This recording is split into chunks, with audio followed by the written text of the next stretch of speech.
The evening air hung thick and warm over the Briarwood Estates apartment complex, carrying the distant hum of traffic and the faint smell of barbecue smoke drifting up from somebody's patio. The sun was just beginning to dip below the horizon, painting the sky in shades of orange and pink, but there was no beauty in what was about to unfold in the parking lot of Building 7. Sarah Miller stood at her front door, her 5-year-old daughter Emma clutching her hand with tiny fingers. Sarah was 31 years old, with dark circles under her eyes that told a story of too many double shifts at the hospital and far too little sleep. Her scrubs were still damp from a 12-hour shift in the emergency room, and her feet ached in ways she had stopped complaining about years ago. She was a single mother, working as a nurse, doing everything she could to give her daughter a stable life, in a world that seemed determined to make that impossible.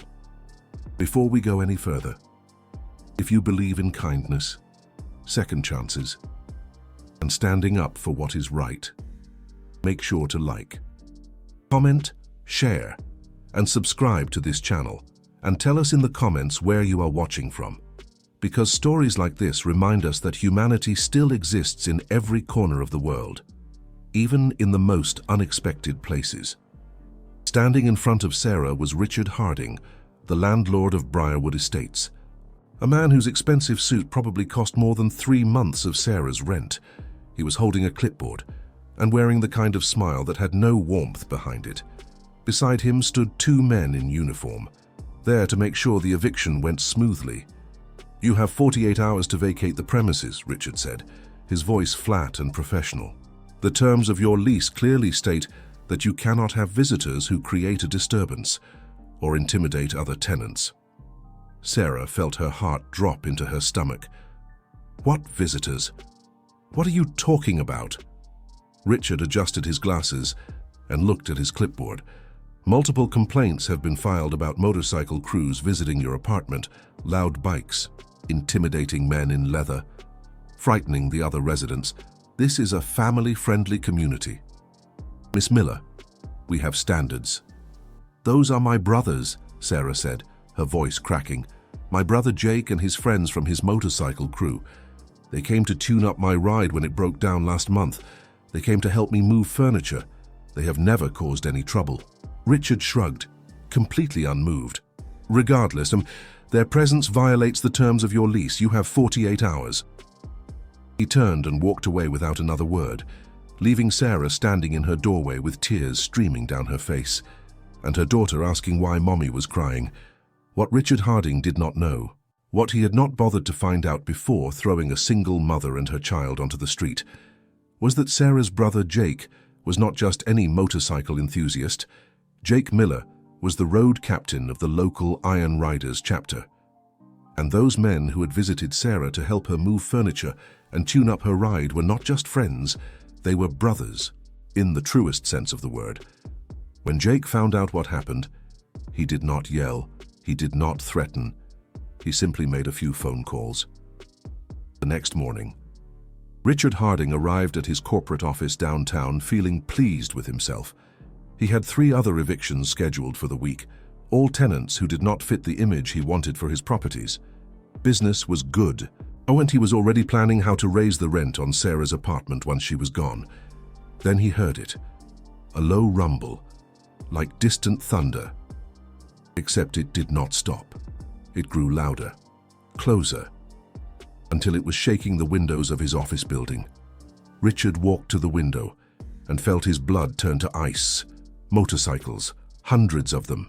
Big Harleys with chrome pipes gleaming in the morning sun, filling the entire street outside his building.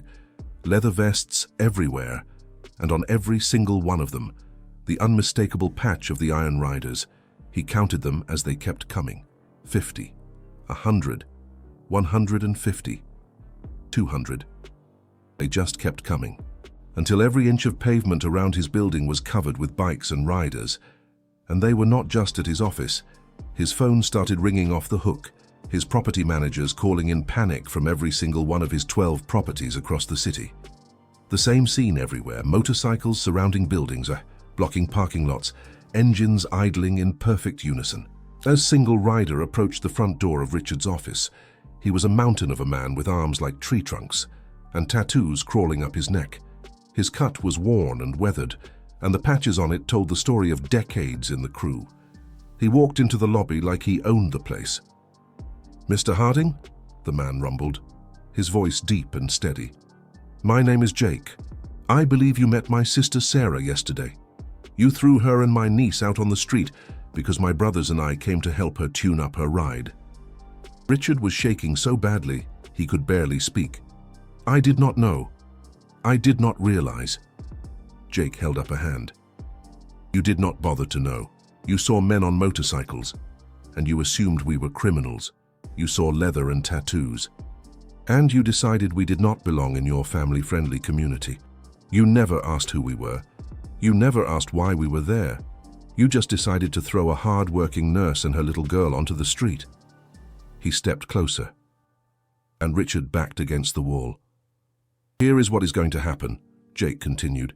"You are going to tear up that eviction notice. You are going to apologize to my sister personally, and you are going to reduce her rent by half for the next year because she has been paying too much for too long. Do we have an understanding?" Richard nodded frantically.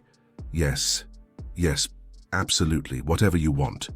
Jake studied him for a long moment, then nodded once. "Good. Because my brothers and I, we do not forget. And we do not forgive people who hurt our family. But we do believe in second chances. So consider this yours." He turned and walked out the door.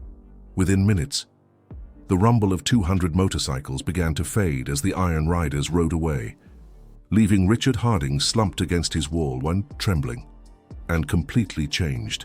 That afternoon, Sarah received a personal visit from Richard. He apologized with tears in his eyes, tore up the eviction notice in front of her, and handed her a new lease with rent reduced by 50%. He never bothered a tenant based on their appearance again.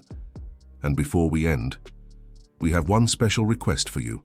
Comment below with the words, "Respect is earned," to show that you stand with Sarah and everyone who has ever been judged by how they look instead of who they are. Because sometimes, just sometimes, the people society fears the most, the ones they write off, the ones they cross the street to avoid, are the very same people who will stand between you and the darkness, who will protect you when everyone else, everyone, has turned their backs. Remember that old saying? Never judge a book by its cover. It's a cliché, sure, but clichés are clichés for a reason, because there's truth in them. You never truly know. You can never truly know whose family, whose loyalties you are messing with, whose wrath you are about to unleash. And believe me, some families, some loyalties are best left undisturbed. Some sleeping giants are best left to slumber, because waking them, inviting their attention, will bring a world of pain you never imagined possible. A pain you can't even fathom right now. A pain that will make you wish you had just walked away.